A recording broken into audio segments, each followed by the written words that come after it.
26వ శ్లోకము. విరించిః పంచత్వం వ్రజతి హరిరాప్నోతి విరతిం వినాశం కీనాశో భజతి ధనధో యాతి నిధనం వితంద్రీ మాహేంద్రీ వితతిరపి సమ్మీలితదృశా మహాసంహారేస్మిన్ విహరతి సతి త్వత్పతిరసౌ. శక్తిత్వముతో ఏకత్వమును పొందియున్న శివతత్వము తప్ప మిగిలిన సకల జీవులు అశాశ్వతులే అని ఈ శ్లోకంలో చెప్పబడింది. సతి అంటే ఓ పతివ్రత, అంటే ఓ దేవి.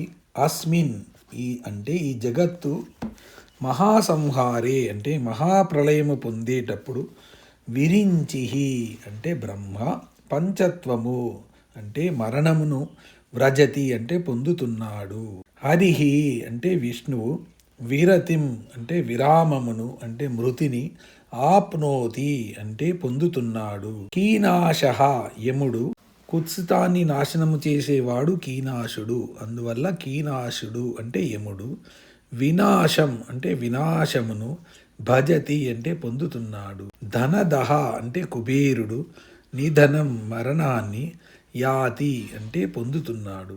మహేంద్రీ వితతి ప్లస్ అపి, మహేంద్రీ అంటే ఇంద్రునకు సంబంధించిన, వితతి ప్లస్ అపి అంటే పరివారము కూడా, సమ్మీలిత దృశ మూయబడిన నేత్రములు కలదై, వితంద్రి గాఢ నిద్ర చెందుతోంది, అసౌ అంటే ఈ త్వత్పతి నీ భర్త అయిన సదాశివుడు ఒక్కడు మాత్రమే, విహరతి అంటే ఆనందముతో విహరిస్తాడు, సహస్రదళ కమలంలో నీతో కూడి విహరిస్తాడని భావము. పతివ్రత శిరోమణి అయిన ఓ దేవి, మహాప్రళయ కాలమున బ్రహ్మలయమును పొందుతున్నాడు, విష్ణువు నాశనమును పొందుతున్నాడు, మృత్యునకు అధిపతి అయిన యముడును మరణమును పొందుతున్నాడు, ధనాధిపతి అయిన కుబేరుడును మరణిస్తాడు, మహేంద్రుడైన దేవేంద్రుడును అతని పరివారములైన మనువులును కన్ను మూస్తారు. అటువంటి మహాప్రళయ సంహార వేళలో కూడా నీ భర్త అయిన సదాశివుడు మాత్రమే నీతో కలిసి విహరిస్తాడు. విరించిః పంచత్వం వ్రజతి హరిరాప్నోతి విరతిం. విరించిహి అంటే బ్రహ్మ, ఆయన లోకాలను విరచిస్తాడు అంటే సృష్టిస్తాడు. బ్రహ్మ పంచత్వాన్ని పొందుతాడు అంటే మరణిస్తాడు. శరీరము పంచభూతాలతో ఏర్పడుతుంది. మరణించినప్పుడు పంచభూతాలు 5 తమ తమ ప్రకృతులతో కలిసిపోతాయి. పంచత్వము అంటే అదే, అందువల్లనే పంచత్వము అంటే మరణమని అర్థము.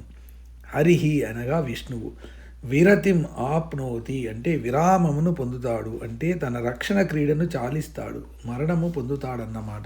వినాశం కీనాశో భజతి ధనధో యాతి నిధనం. కీనాశుడు అంటే యముడు, కుత్సితమును తన శిక్షల ద్వారా నశింపజేస్తాడు యముడు. యముడు మృత్యువునకు అధిపతి. అటువంటి యముడు సైతము మహాప్రళయ కాలంలో నశిస్తాడు. ధనదుడు అంటే కుబేరుడు, నవనిధులకు ఆయన అధిపతి. కానీ కుబేరుడు కూడా నిధనాన్ని పొందుతాడు అంటే మరణిస్తాడు. వితంద్రీ మాహేంద్రి వితతిరపి సమ్మీలిత దృశా. మహేంద్రి వితతి అంటే ఇంద్రుడికి సంబంధించిన పరివారమైన 14 మనువులు సైతము సమ్మీలిత దృశ అంటే కన్నులు మూసుకొని, వితంద్రి అంటే విశేషముగా మందులు అయి గాఢనిద్ర చెందుతారు. వితంద్రి అంటే విశేషముగా బద్ధకస్తులు అవడము అంటే గాఢనిద్ర చెందడము అని భావము. దేవేంద్రాదులు దేవతలు కాబట్టి వారికి సహజముగా రెప్పపాటు ఉండదు. కానీ ప్రళయకాలంలో వారు కూడా కళ్ళు మూసి గాఢ నిద్రలో పడిపోతారు అంటే మరణిస్తారు. మహాసంహారేస్మిన్ విహరతి సతి త్వత్పతి తిరసౌ.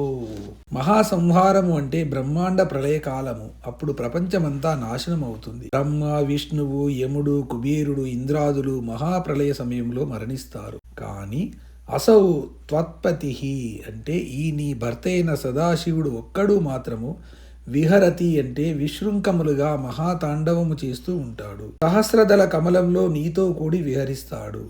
సతి అంటే ఓ పతివ్రత అని సంబోధనము. ప్రళయంలో అందరూ మరణించిన శివుడు ఒక్కడు నిలిచి ఉండడానికి కారణము శ్రీదేవి సతీత్వము.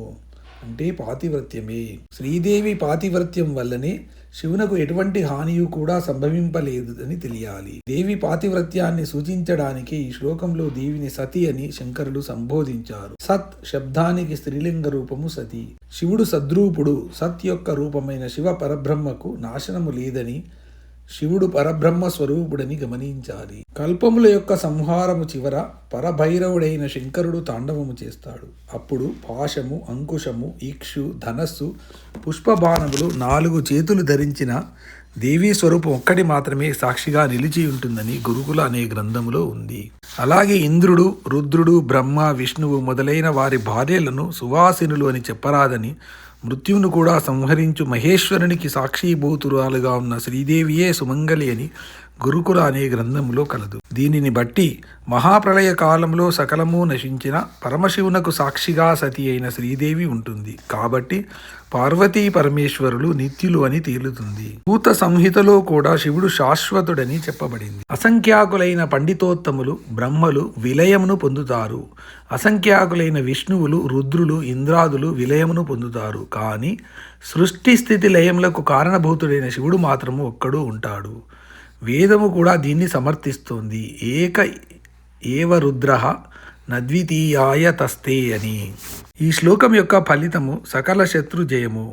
నైవేద్యము 2 పద్ధతులకు బెల్లము, పరమాన్నము.